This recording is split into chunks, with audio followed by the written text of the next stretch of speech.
Well, Rick, pretty special being at Maple Leaf Gardens here today, skating to prepare for the game.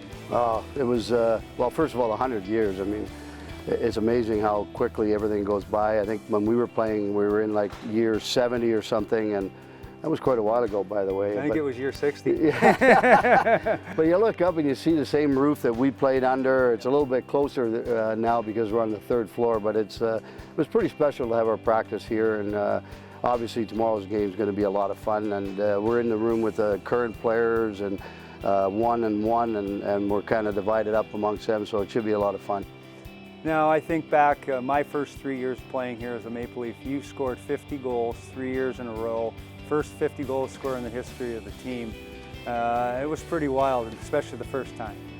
Yeah, it was, and I was kind of shocked when I got to about, I think around 45, and people were talking about, you know, you could be the first player ever to do it in franchise history, and I was like, I couldn't believe it because of all the great players that had played before me, and you know, sure enough, it happened, and it was.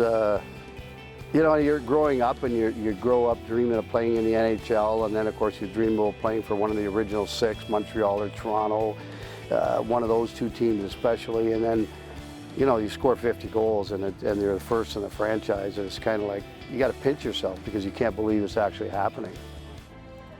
So memories of the Detroit-Toronto rivalry, obviously all those years in the Chuck Norris division, we played them in the playoffs. Bring us back a little bit. Oh boy! Well, I remember you had to go at it with Probert quite a few times, and there was Kosher. Both teams were loaded, and we had some bitter rivalries with those guys. And in fact, last night I was trying to sleep, and all I could think about were those games where Chelios was chopping me, and this guy was chopping me, and everybody else was, and I'm thinking, my gosh, I hope that doesn't happen tomorrow.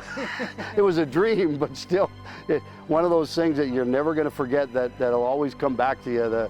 The times we played them, and the way the games went, and the bitter rivalry, I would put it as, between us, because it was pretty bad. And then I remember we even had an exhibition game where Brof almost scaled the glass and was going to fight Demers.